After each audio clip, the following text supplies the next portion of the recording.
শুভ সকাল বন্ধুরা। আজকে আমি ব্রেকফাস্টে প্যানকেক তৈরি করব।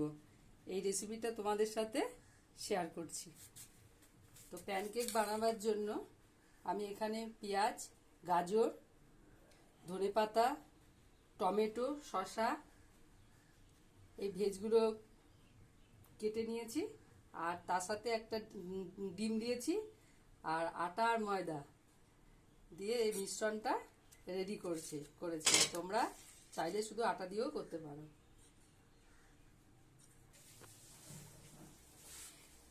এবার আমি ফ্রাই প্যানটা একটু গরম করে নিলাম। এবার এর মধ্যে আমি সাদা তেল অল্প ব্রাশ করে নিলাম।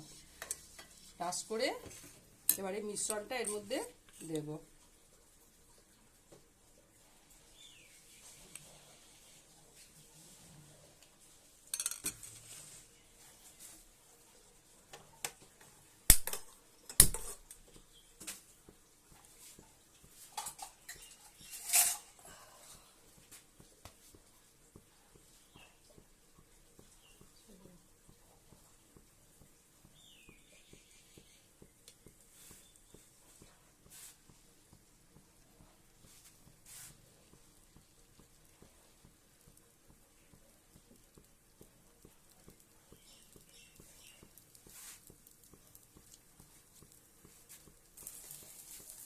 এভাবে আমি দু পিঠটা ফ্রাই করে নেব।